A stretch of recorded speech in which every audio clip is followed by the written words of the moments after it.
Thanks for joining us for the last 7 days. I'm Brian Spellman. And I'm Andrew Sparrow on Clearly BBC World from that signature tune. Today is Friday, the 17th of November, and we're going to spend the next few minutes talking about news over the last, you guessed it, 7 days, and how it impacts our world of PLM, CAD, MES, MOM, MFG, and other TLAs.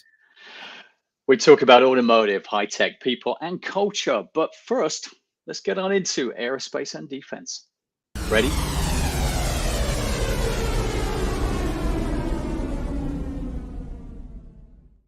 Stole my thunder. That was a trigger-happy Brian right there, because Andrew only got ready and the plane already flew by. So you bet.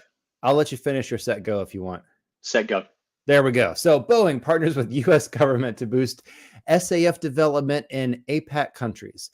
Boeing has said it will partner with the U.S. government in a project that's aimed at addressing challenges faced by Asia-Pacific Economic Cooperation member countries in developing and scaling the use of a sustainable aviation fuel, abbreviated as another three-letter acronym as SAF. This fuel is made out of waste like cooking oils, municipal waste, agriculture residues, and it's key in helping the aviation industry cut its carbon emissions. The airline's current use of SAF represents only 0.1% of global jet fuel demand, and it costs 3 to 5 times more to make than standard jet fuel. So far, Boeing has purchased 7.6 million gallons of SAF for its U.S. commercial airplanes since 2022. This is a shift, isn't it? Shift in priorities, because I mean, not that long ago, no large enterprise would go spend a lot more money to be sustainable.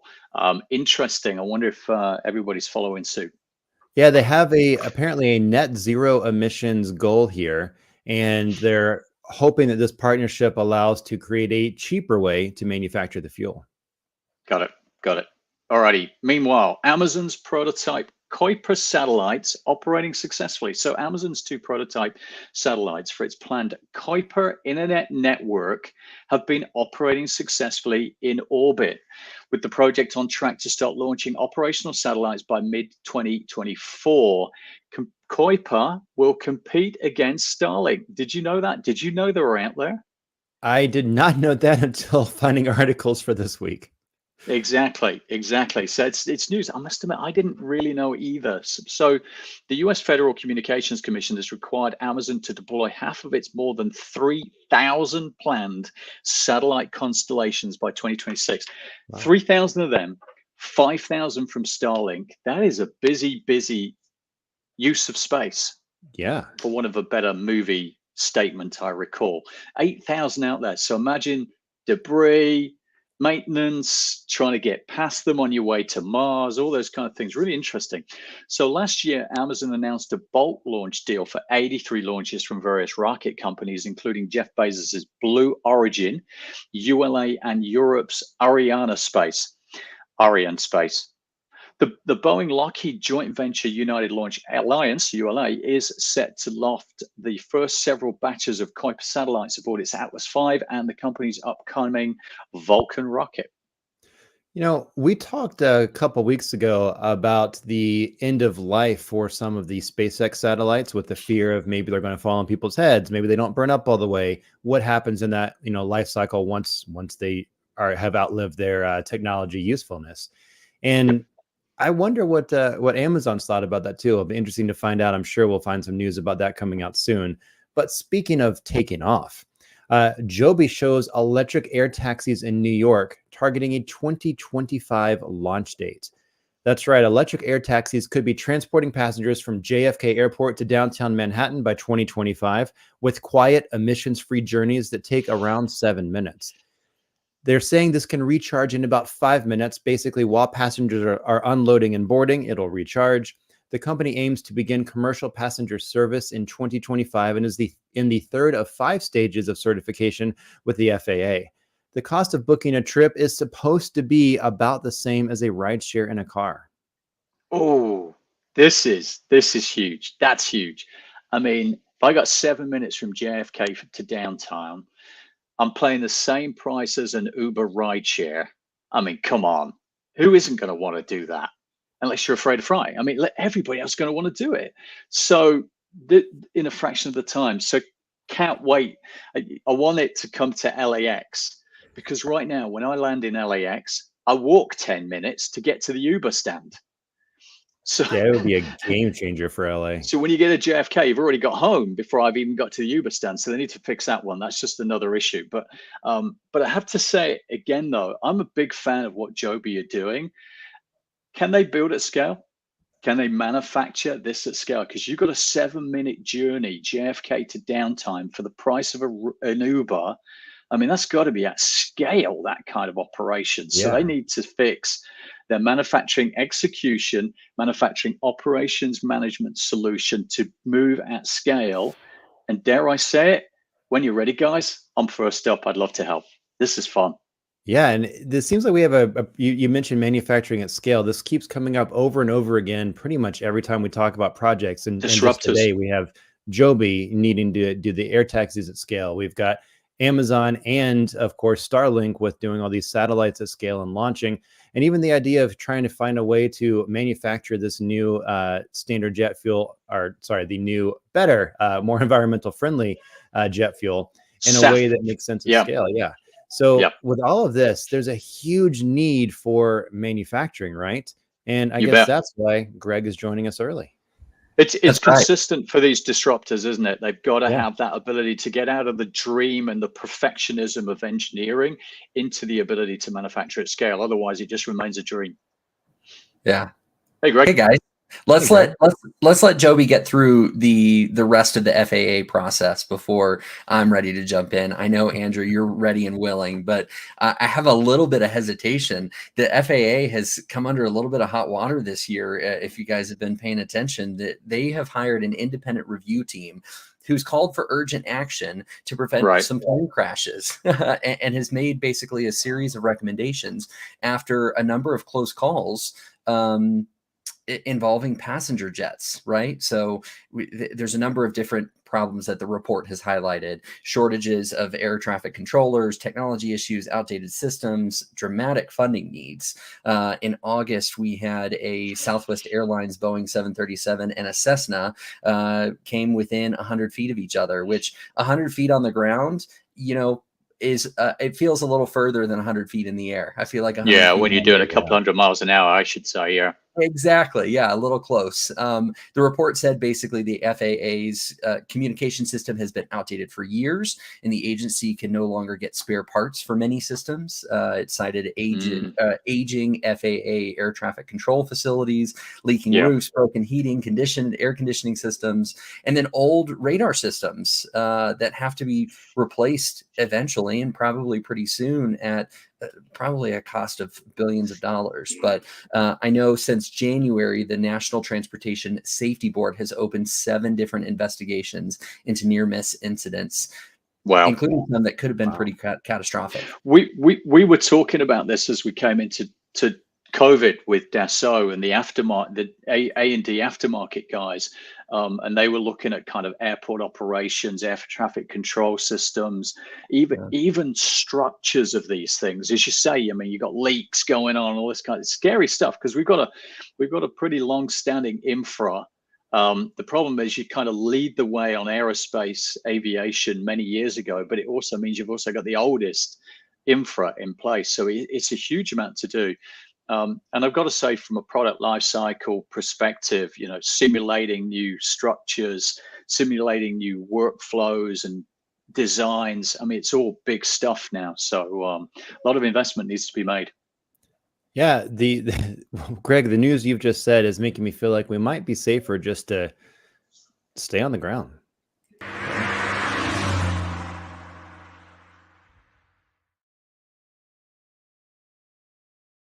Oh, it's such a beautiful little bridge man you are.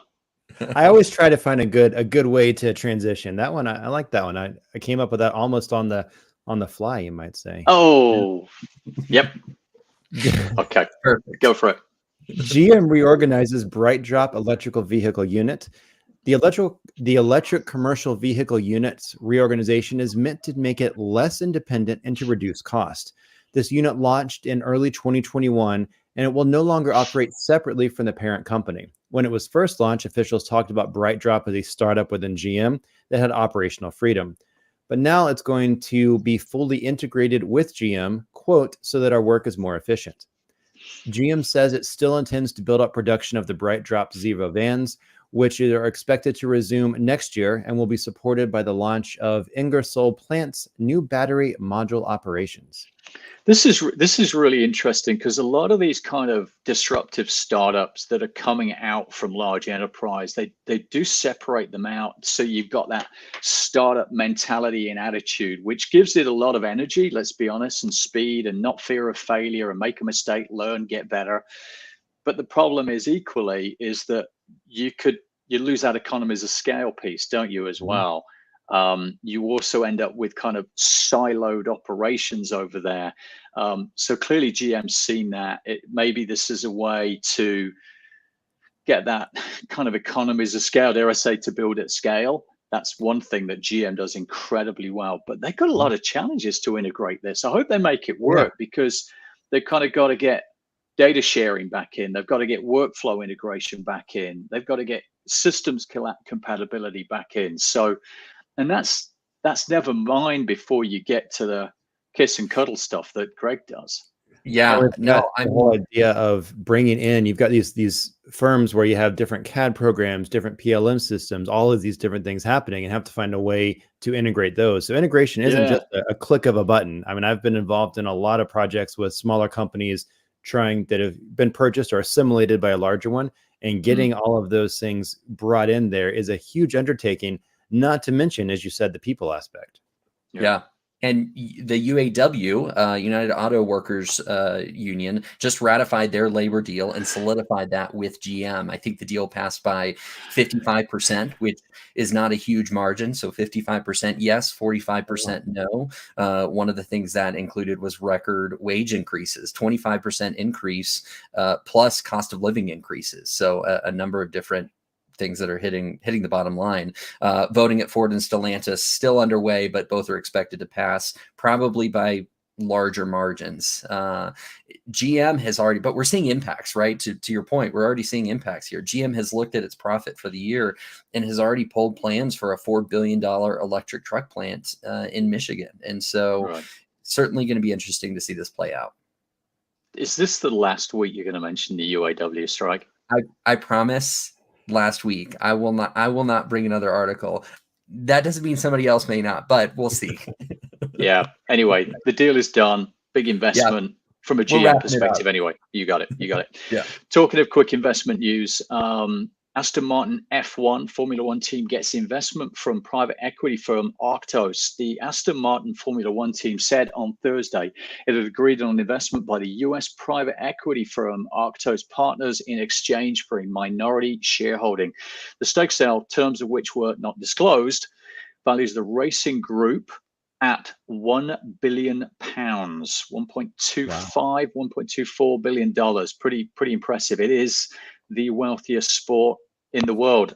Still, I think, not sure, but I think it still is.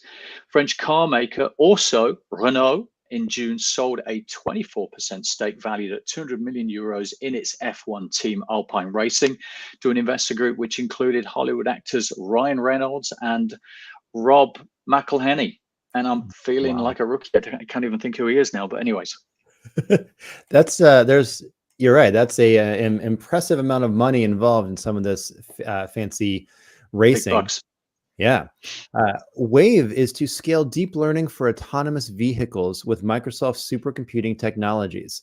Wave announced it's working with Microsoft to leverage this supercomputing infrastructure to support the development of AI-based models for the autonomous vehicles on a global scale. The companies are bringing together Wave's industry-leading expertise using deep neural networks and the vast quantities of data in order to train AI models with Microsoft's large-scale AI systems. Traditional self-driving systems rely on expensive hardware, on HD mapping, on complex localization systems. They can take months or even years to re-engineer for any new location. But Wave has taken a data-driven learned approach that enables the design of autonomous vehicle systems that can generalize or apply their driving intelligence to new unseen places. To demonstrate this, they tested autonomous driving systems across 5 different UK cities last year and showed they could perform the same skills they learned in those cities that they learned in London in these new cities without any prior city-specific adaptations. That's tough. That's a tough ground to learn. I mean, you guys know UK cities. We don't have too many grids over there unless you're in a place called Milton Keynes, and that's about it, I think. So that's a tough area to build to test out an autonomous vehicle. Challenges on this, this whole autonomous driving. And by the way, I'm first in line. If I haven't said it before, you get me from behind the wheel and let a robot deal with it. I'm game on for that. But to me, it's a big area for product lifecycle because integration, again, is the issue. PLM is traditionally designed to handle structured data and clear processes, whereas AI is all about deep learning and huge amounts of unstructured data. So ensuring that kind of seamless integration is going to be massive. Data flows, collaboration between AI models and existing PLM and MESMOM systems is going to be crucial. So it's going to take them some time to fix that, to bring it to market, of course. Yeah. Andrew, you can be first in line. I'll be last in line. We'll balance each other out. there's like a trait going on here. You're like last on the flying eVTOLs. You're last on. Yeah. Okay. Yeah. We'll balance Mr. each Risk other averse. Are you an accountant? That's right. Something like that. I don't know. HR. Yeah. Tomato, potato. I love it. On bringing it down, the scale down a little bit, Amazon's Astro robot has gotten its first job, going to work as a security guard. Astro was introduced, I think, September 2021, a couple years ago, had a few changes, and recently it's been including security for brick and mortar businesses. Retail shrink, which includes shoplifting and organized retail crime, reached nearly $100 billion in 2022. So Amazon has, I don't want to say they've re-rolled, no pun intended, but maybe re-rolled Astro out, but is now rebuilt Astro to basically roll through businesses, a miniature car of sorts, rolling through businesses to make sure that they can take care of security while one step away from RoboCop. Yeah, Well, we're getting there. We're getting there. It's a little smaller than that. Might be a little bit of an ankle biter if you saw it. But 3 small wheels. They're also offering like a suite of security products in tandem with that. Obviously, Ring is a huge part of that, linking it to Ring sensors and motion detectors. Would you guys spend, asking price is $1,500, but then there's subscription on top of that. Would you guys spend $1,500 to help combat? Yeah, I mean, if you're looking at $100 billion unfortunate industry, then I would be amazed if people aren't prepared to spend that. Yeah, easily. Yep. I've noticed that we've started blurring the lines here between our automotive section and our technology section. So I'm just going to play this exciting transition video and officially move us into technology. Mm.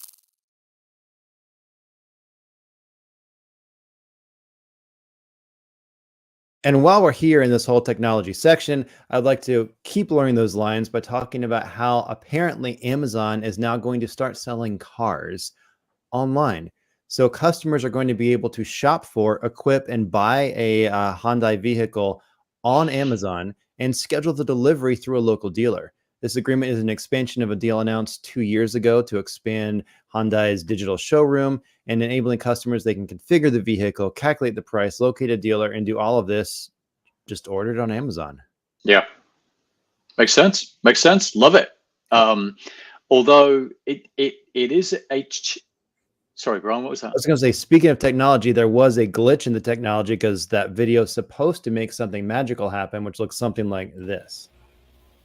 Ta-da! Like that. Hey, Joseph. Hey, guys. How you doing? Doing good. Doing good. I love that Amazon one, though. Just going back to that with Hyundai. Hyundai. How many ways can we pronounce that word?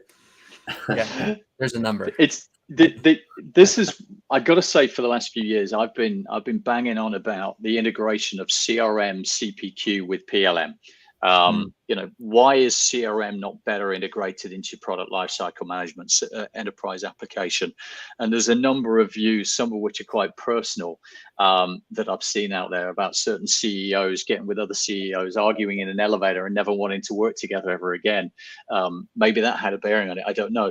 But to get the CRM CPQ systems into PLM and then through into MESMOM for configuring that personalized product, batches of one, I think is phenomenal, and it can be done right now. I'm really looking forward to that. Yeah, I mean, all you've got to really kind of get in place is like your rule-based configuration, your logic rules, your engineering constraints, regulatory requirements, all those kind of good things, and off we go. So good stuff. Glad they're doing it. It'll push the product lifecycle to connect up with CRM. How quickly do you think we'll get to a point where we're ordering online and then the car is just going to be delivered in our driveway, right? We've all seen the 16-year-olds, whether it's in movies or we had it happen to ourselves, and we wake up and the car's in the driveway with the big bow on it. How quickly do you think we're going to get to that point? Or we ordered the car and it drives itself to your driveway. That'll take a little longer, but I think the first one, it's there already, isn't it? I mean, that's going to happen because they just have to hook up with either the dealership or the centralized warehouse facility to deliver to it with a big bow. Wow. Yep. Crazy. Good. Yeah. Meantime, Apple to make messaging between iPhones and the other one easier. Apple plans to adopt a messaging standard next year that will allow for a smoother texting experience between iPhones and the other one, reported on Thursday. The company has been pushing back on Rich Communication Services, RCS standard, for more than a year, even as, Alphabet Android devices and others have pressured the iPhone maker to adopt the technology. Am I to understand from this that you might be a user of an iPhone? That's what I'm sensing here, which means you know the whole blue-green text thing that's so annoying. If you don't use an iPhone, you don't understand it. But yeah, true. But it really is because Apple's, for some reason, been so far behind on adopting this new technology and standard just to make it easy. I think they were trying to keep some rivalry because they do a good job of making you feel like, oh, that's the green text. Ugh. But anyway, They do a good job. I'll say I have a separate family group text where I have removed Android users because they're not in iMessaging. It's Yeah, not because the it blue messes up box that I'm everything. used Yeah, to. yeah. Yeah. Yeah, yeah, And so I'll call them once a year just to make sure they're up to date on everything. But yeah. It's just that WhatsApp thing again, isn't it? So you're back over there. that's right. Anyways, Yeah. good. Speaking of like interconnecting family, for example, China is actually going to allow road trials of intelligent connected vehicles. China is going to allow these intelligent connected vehicles called ICVs in designated city areas. We know that China is the world's largest auto market, and it said its long-term strategic focus on ICVs and a push to become the leader in the leading global player in this still very new industry. The trials are going to apply to levels 3 and 4 in China's 5 categories of autonomous driving. And it's going to be interesting seeing this happen. And I'm curious if such things are opening up more the possibility for hacking into vehicles and just problems caused when people decide to mess with that technology there. Of course, and that's everywhere. It doesn't matter what industry. There's more and more opportunities to hack. Of course, there's so much more software being embedded. I mean, sooner or later we're going to have it in our clothing, and we'll be hacking our clothing next. So your hoodie will come up when you don't even know about it. So all that stuff. So yeah, If only there was some way to help with this whole like cybersecurity stuff, you know? You know what, Brian? I have a big comment over here because if you try to relate everything, because you have guys, you have really interesting articles, you know, with TVs, with technology, with AI, with everything of today, right? With technology, and what happened with cybersecurity? Right now, I don't know if you are familiar with. Let me read that because it's a little bit complex. But the association is SEMI, right? hmm So those yeah, guys are trying to create the new regulations and try to standardize everything to yep, create, design, and manufacture new semiconductors, but considering the cybersecurity rules, right? Why? Because everything is getting really important. Everything going to be connected throughout our lives, right? So gonna be a big landscape and global environment where everything going to be connected. The last week we discussed about it, about how Siemens is trying to manufacture databases, data centers, also, yep, but everything ready for AI, right? How to Mhm. support the next probably 10 or 5 years with improvements in technologies powered by the new engines of AI. But right now, with cybersecurity and going back to SEMI, they are trying to put everything together and regulate the standardization to create good semiconductors and yeah, prevent, could be hack attacks, could be different things, you know, because guys, you're talking about your lives. You're talking about devices in your phone, in your computer, your car right now, your eVTOL, or it could be, you know, devices like the glasses, the Mhm. Neuralink, or what, right? So everything gonna be is that is bringing me like to be in the movie of RoboCop or something, you know. So everything is getting connected. So what do you think about it, guys? I think there's got to be a lot of regulations and requirements and everything involved here, probably standardizations, because we know for years in aerospace we have all the all the regulations, government, FAA, et cetera. And manufacturing, you've got the ASME, the ISME, all the standards you're doing here, and there are standards for I know Semi is using for the was it E187 certificates, risk rating services, cybersecurity to try to make this all a big global standard, basically. And it's interesting watching those requirements have to happen in this industry as well. I think to me it speaks to what we started out by saying, I don't know, 5, 6, 7 years ago, which is the product lifecycle PLM starts with, ends with collaboration. Now, if you go back not so long ago, the person would come up with an idea, a concept, they draw it out, then they'd pass it to the next guy who'd start to put a decent structural design on the whole thing. Then they'd pass it to the mechanical guy. The mechanical guy would go, oh no, I can't work to that structure because of the way things need to move. Let's go change all of that. So it was this kind of sequential design that took forever. I mean, a vehicle takes 3 or 4 years historically to design. Along comes a new startup like a Canoo, who we deal with, I must say. And suddenly within 12, 15 months, they designed it, built it as an MVP, out we go. Why? Collaboration. It's concurrent design, not sequential design. We shouldn't be thinking about security as an afterthought. We shouldn't be thinking about how do I build it as an afterthought. It should be all starting out together in a collaborative platform environment. So to me, that's the big thing that's screaming loud and clear here. Yeah.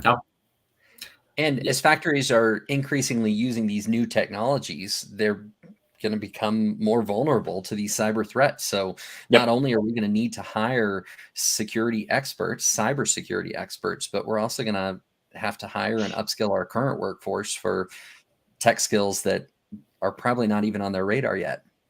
Yeah, and even mindset, man. Even mindset, because if guys are not used to working in a collaborative, concurrent environment and they're used to sequential, they have to shift the way they think as well. So, Cool. Shift. Speaking of shifting, Andrew, did you notice almost every time when Joseph comes on this show, the first thing he talks about is manufacturing in Mexico, reshoring, nearshoring, and he hasn't done that. And UAW, you're strike, Yeah. No.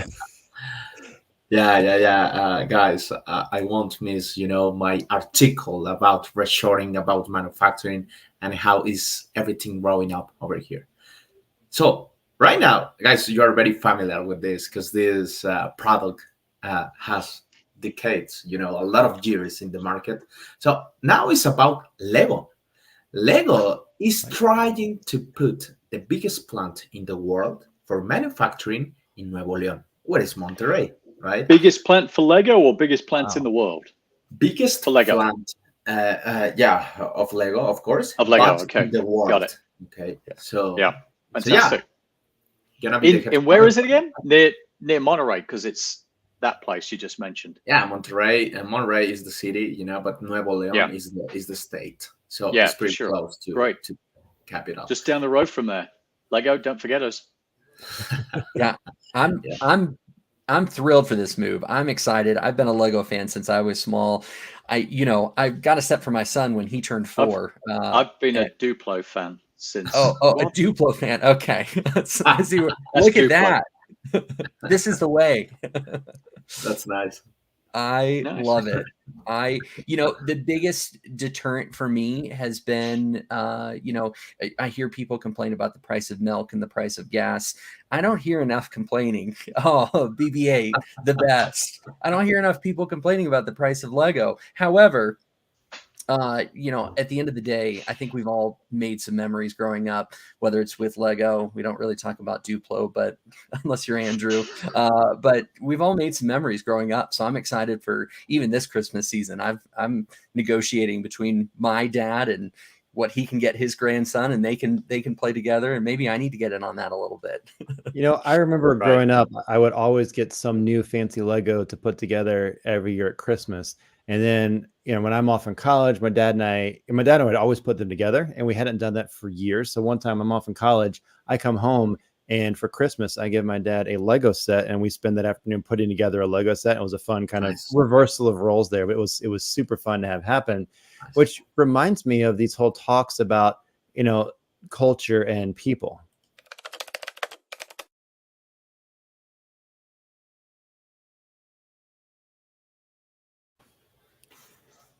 If only I had something to analyze the Lego set to help put it together.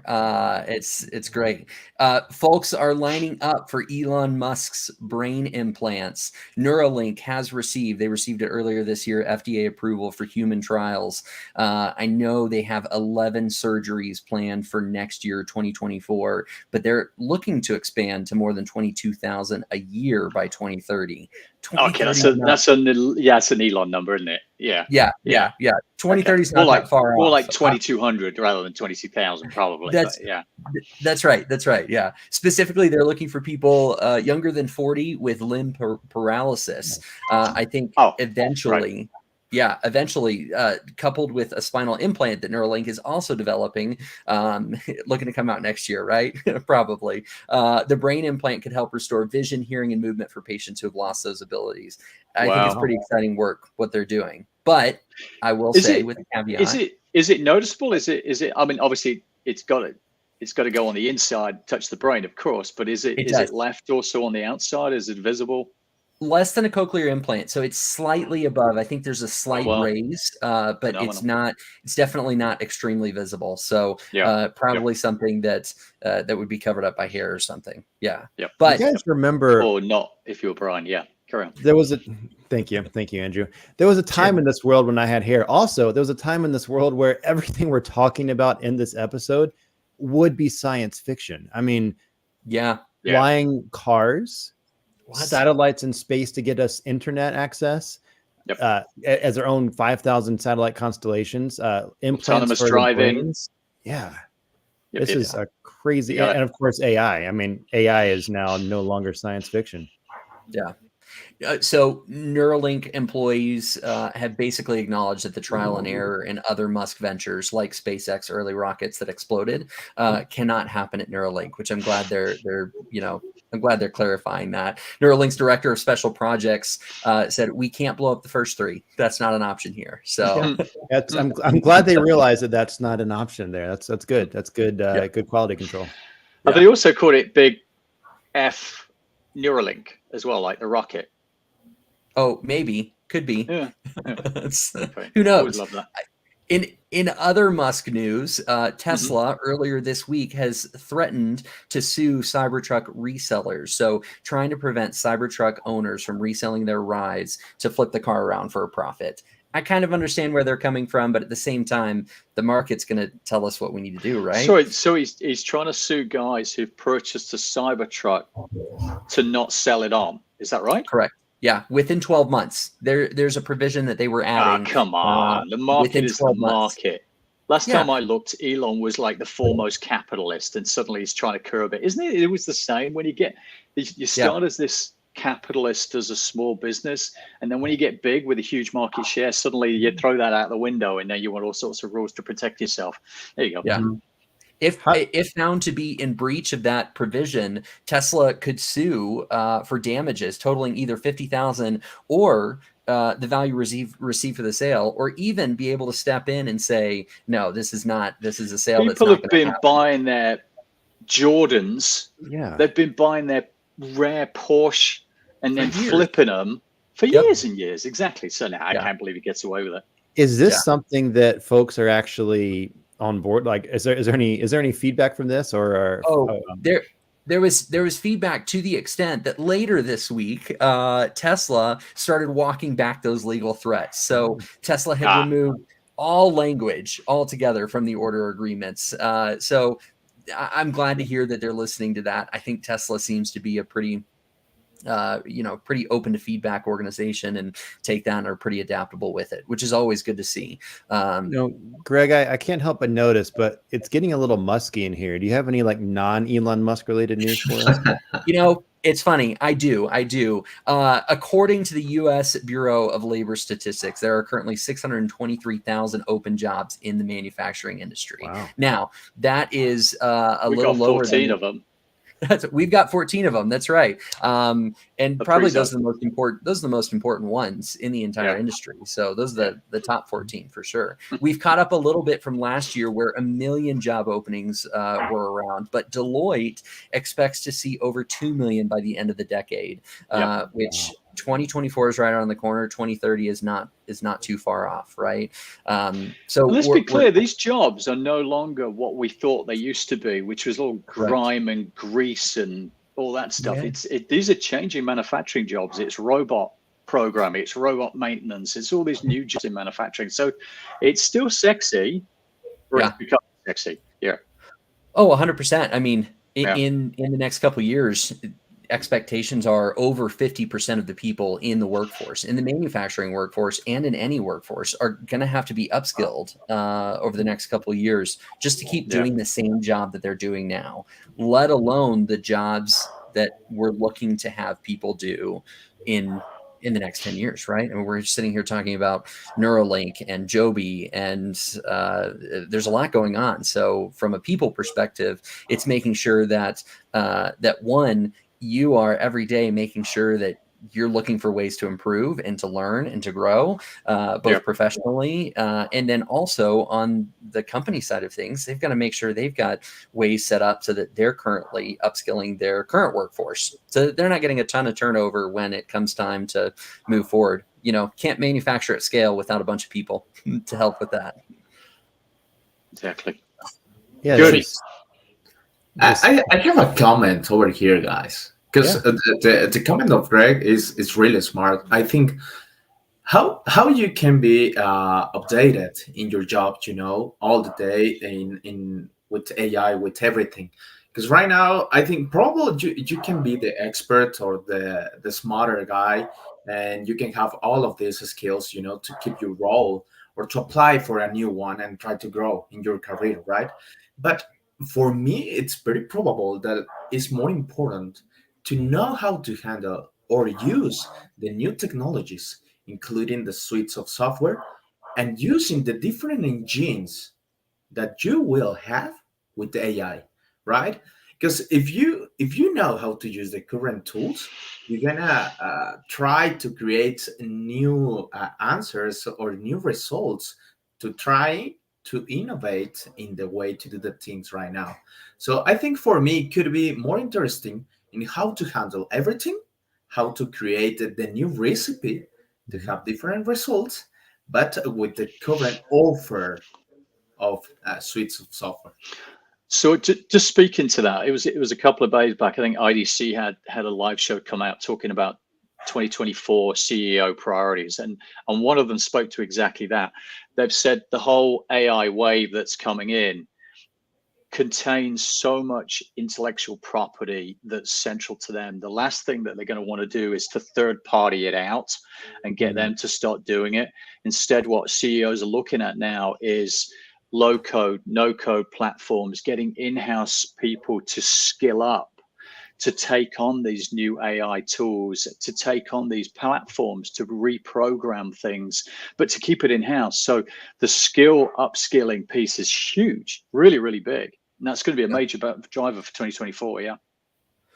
Yeah, from a career perspective, I don't think there's a greater time in the last 50 years that we've seen to possibly look at making a career change, right? If you're stuck in your career and you want to make a career change, manufacturing seems to be an ideal spot to make that change.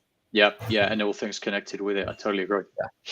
Yeah. You know, speaking of career changes, I have heard that there might be a little bit of a change coming to some of the offerings we're doing here for the XDI like streaming shows we're doing. What are you bringing, Joseph?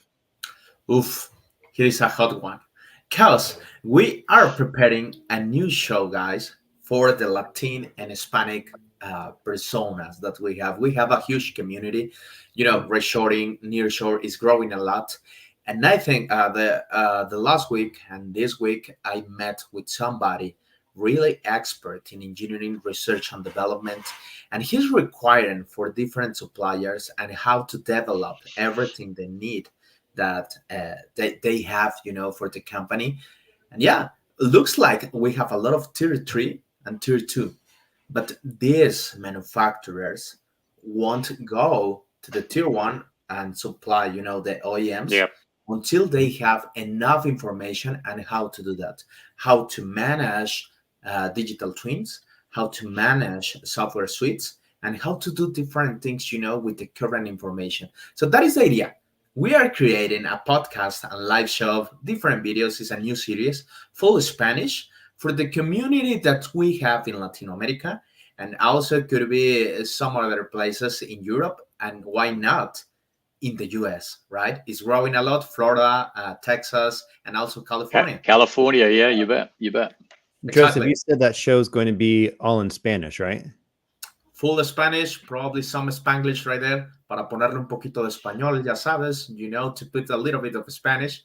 But yeah, full Spanish. Yeah, I let's want to need to grab my Duolingo. I'll be back, guys. And yeah, try that. I just want to thank everybody on this panel here for joining us for a little recap over the last 7 days and what's happened, and of course how it relates into our industries here. And also thanks to you all who watching right now or will be watching as a recap, over the weekend, whenever it is. Hopefully we fit a few exciting, pieces of news in here, maybe a joke or two, a bad pun. I know Andrew loves those bad puns. Speaking of which, Andrew, do you know what the ocean said to the beach? It was, you said it last week, wave or something. Exactly. Everybody wave bye. That's your cue to wave bye. Thanks everybody for joining us. We'll see you next week with a special, not necessarily normal episode, because next week is Thanksgiving week. So tune in to see what happens. And with that, we're out of here. Nice.